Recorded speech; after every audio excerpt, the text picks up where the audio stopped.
Nintendo did an entire direct on Xenoblade Chronicles 3, so let's talk about it. Alright, so it was a little bit random that Nintendo just kind of did an entire 20-minute long direct on Xenoblade Chronicles 3 when we were expecting a full-blown direct, but that's not what this video is about. Let's talk about Xenoblade Chronicles 3, and if you're new to the channel, go down there and subscribe and like this video because it really helps us out. So first of all, I want to say, if this game entices you in any way, then just jump in and get it. Yes, there are previous Xenoblade Chronicles games.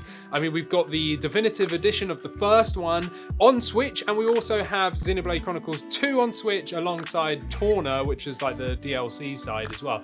But if you've never played any, you don't technically need to. I mean, they're not like direct continuations, they're like contained stories. It will help if you have played the other ones. I myself have pretty much got all of them, even X, and I haven't completed them all. I've not even played Xenoblade Chronicles 2. That's why generally I don't talk about the set of games on this channel.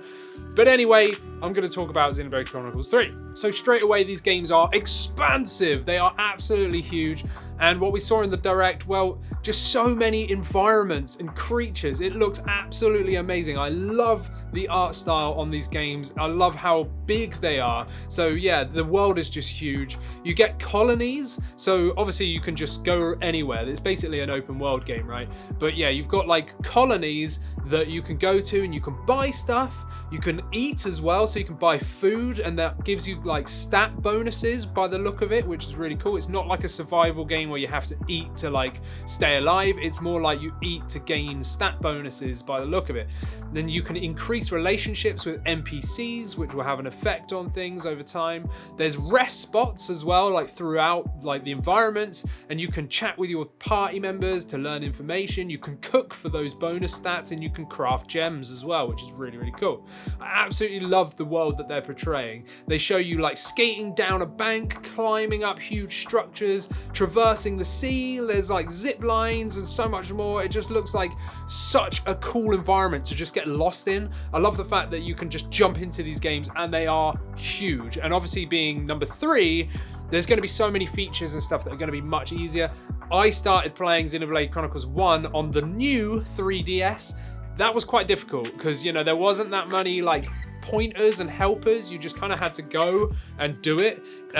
But, you know, this one, they've actually started implementing a lot of quality of life improvements, let's call it that. So let's talk about that. So basically every landmark that you discover becomes a travel point on the map. So yes, there is fast travel, and this is going to help you immensely because again, these games are so huge that, you know, without fast travel, you'll just be running forever, right? So the fact that there is fast travel is going to help massively. Now, one thing that really like excited me was navigation. So there is a navigation that lets you select a point and it will show you the route there. So wherever you are, you can like press a button and then it will give you like a little ghostly guide that you can like follow, like a line in front of you that you just follow and it will take you there.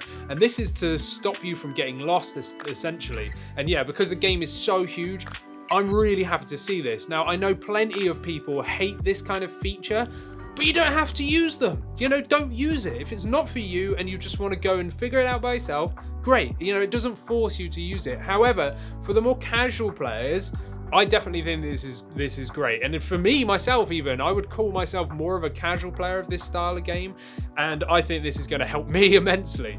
Now, on top of that, it is possible to change the time too. And that will make certain creatures appear instead of just having to like wait for the time to change. So again, I've not played Xenoblade Chronicles 2, but in the first game, you know, you get lots of like hunt like requests, like go kill so many of these like creatures or whatever, and you just got to go and find them wherever they kind of hint at on the map, and then once you've got them, well, you go take them back. But there were certain enemies or monsters or whatever creatures that will only appear at certain times of day, and it's so cool that you can just sit and wait, like, you know, well, sit and wait. What I mean is you can change the time so that you can go there straight away instead of sitting and waiting, and that's really, really cool. Now, on the fighting front, well, you've got battle arts. So the battle arts are like your skills and your sort of moves, and they look really intuitive. So on the screen, it's in like a diamond layout, and this reflects the face buttons on your controller. And so different attacks you can do from like behind an enemy or from the side,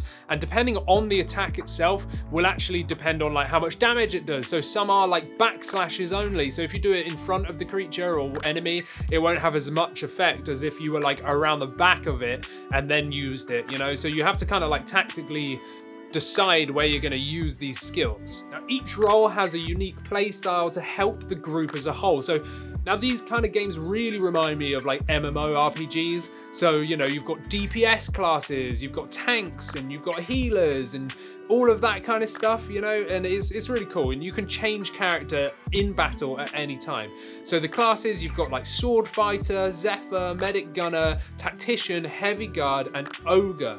Now you can get master arts as well, and you can even fuse art combinations. So you can basically get 2 different art styles and mix them into one.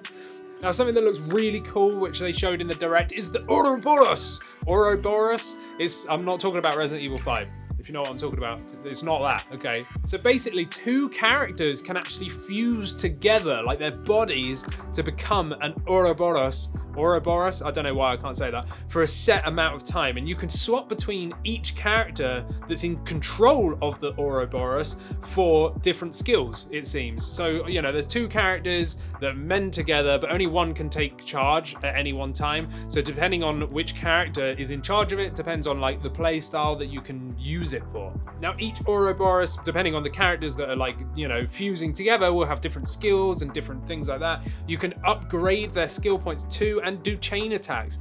I think this just looks amazing, you know, it just looks really cool. You get this big, like, amazing thing that you can wield in battle, and, you know, it's clearly going to be for the, like, tougher fights. You can pull that out as, like, a last resort, but you do have, like, a countdown timer, so you get, like, a couple of minutes to do as much as you can with it before that timer ends, and then, you know, you split back into your original characters. Now, despite the game's not even launched yet, there's already an expansion pass, and this will give you new characters, quests, and outfits, and a bunch of other stuff too. And it seems to be like every few months they will do like an expansion style thing. So you can buy the expansion pass, and then up until like December 2023, I think it states on the like image, the graphic there, that, you know, you're covered on the expansion side of things up until then. It might go on longer, I'm not too sure, but yeah, they're basically already saying you're getting a bunch of stuff up until the end of next year, which is pretty cool.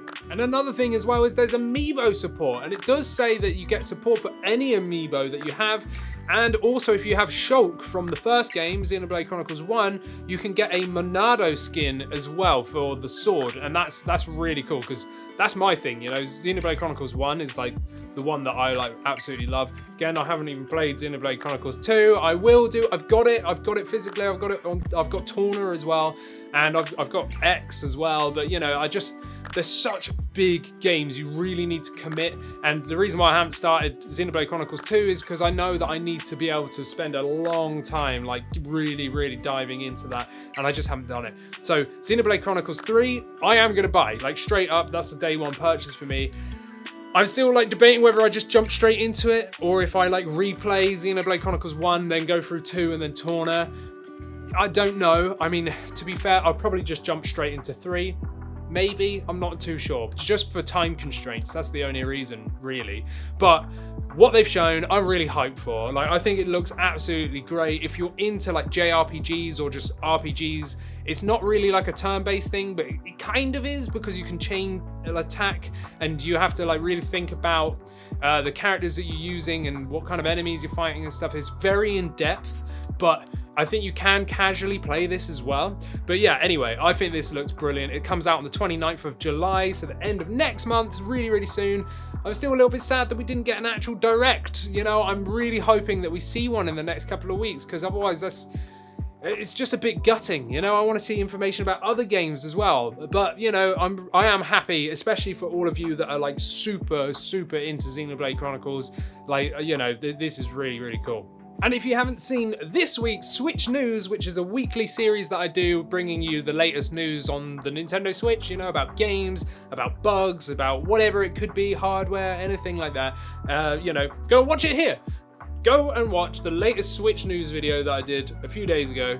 Go and check this out.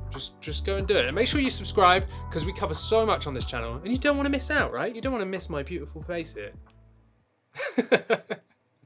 Subscribe.